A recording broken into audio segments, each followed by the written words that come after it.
Salve, salve, tá voando, tudo bem com vocês? Espero que estejam todos bem aí na casa de vocês. Tô morrendo de saudade, até de vocês me atormentando. Mas, como ainda não podemos voltar, vamos dar continuidade aqui aos nossos estudos, tá? Vou fazer a correção de algumas questões que a gente fez na aula passada, passar o conteúdo dessa aula pra gente fechar esse tema aqui de cartografia e política, tá? Na próxima aula a gente vai trabalhar um pouquinho sobre fuso horário e algumas características físicas aí do mundo pra gente recordar, tudo bem? Deixei uma perguntinha pra vocês. Nós falamos um pouquinho sobre território, sobre nação, sobre povo. Vamos lembrar um pouquinho esses conceitos, tá?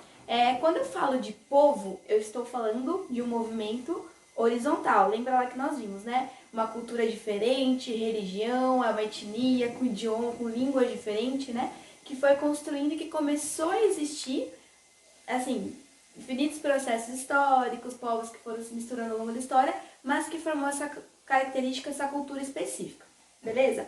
Território em contrapartida, lembra que nós vimos relações de poder. Alguém veio, né, um movimento político, um movimento institucional ali, veio e delimitou essa área e falou que esta área era um território. Juntei os dois, forma uma nação, tá? Território, povo, nação. Essa nação, para ser um estado, vai ter um governo. Esse governo vai governar administrativamente, tá? Vai administrar a questão política, questão militar, etc.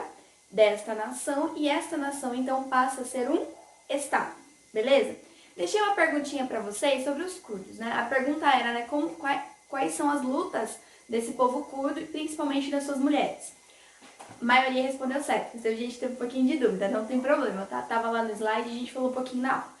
Primeira luta dos curdos é serem reconhecidos como Estado-nação, tá? Lembra que os curdos é um povo que ocupa ali um espaço, mas que não é conhecido enquanto território. Então eles lutam para ser reconhecido enquanto território, para poder então se tornar no governo, se tornar no Estado, certo? Então, primeira luta dos curdos, eles lutam pela instituição do território, Estado-nação.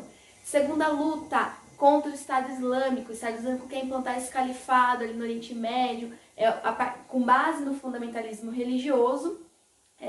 Os curdos vão ser uma grande frente ali de linha armada, segunda luta. E as mulheres lutam contra esse Estado Islâmico e pelo reconhecimento delas enquanto ser social dentro desse Estado. Tudo bem? Respondido. Para a gente dar continuidade falando aí do nosso território, a gente vai, na apostila de vocês, na página 49, nós temos aí dois textos, tá? 49, 50 e 51. Um texto que fala então sobre os curdos, vai falar um pouquinho dessa disputa, começou lá na década de 90, o Kurdistão quase conseguiu ser reconhecido como Estado, mas aí veio a retomada aí de outros governos nessa região, enfim. Tem um texto lá falando um pouquinho de como foi esse processo. Junto com isso, tem um outro texto, que é um texto que fala de uma ilhota, de uma disputa do Canadá e da Dinamarca, tá? Literalmente é uma ilha de gelo, é uma ilhota, um pedaço assim de terra, um território muito, muito, muito pequeno, mas o Canadá e a Dinamarca dividem ali esse território no mar, esse território marítimo. E existe uma linha imaginária, de um lado Canadá, do outro a Dinamarca. E essa linha imaginária, ela passa bem no meio dessa ilhota de gelo, bem no meio desse pedaço de território ali. O que acontece? A Dinamarca fala que esse território é deles, o Canadá fala que esse território é deles. Parece ter uma briga de criança.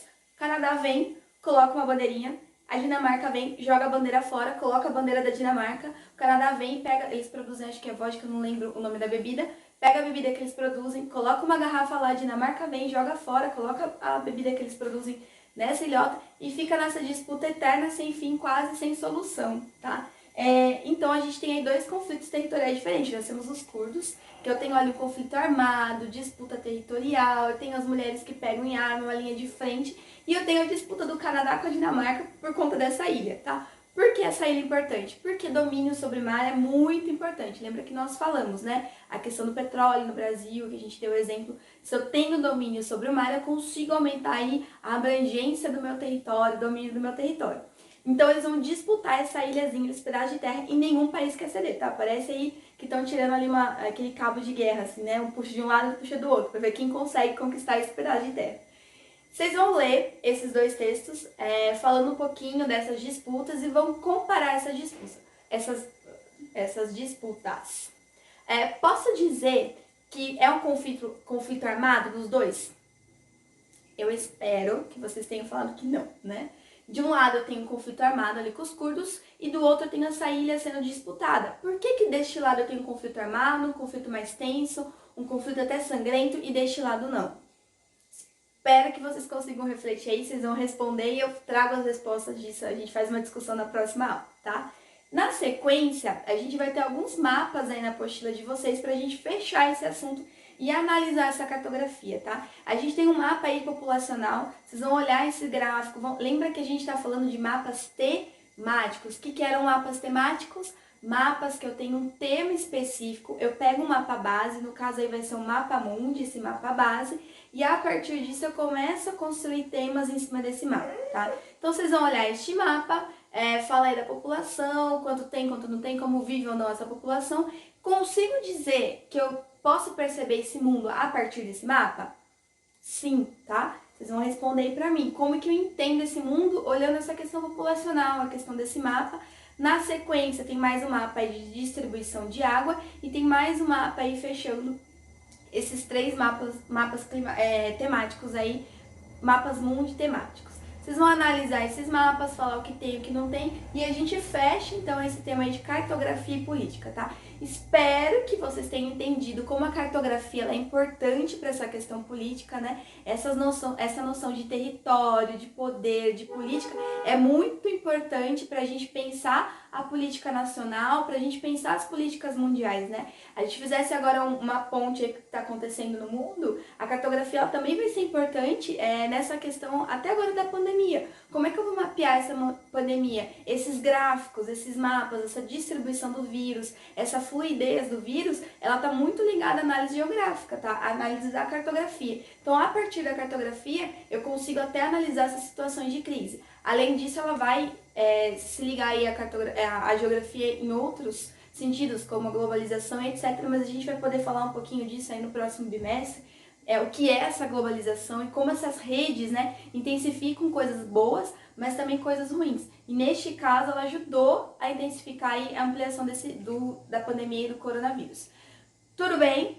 Tranquilíssima essa aula, o assunto está muito tranquilo para a gente fechar, para nós podermos falar um pouquinho de fuso horário, tá? Então, beijos no coração, até a próxima aula!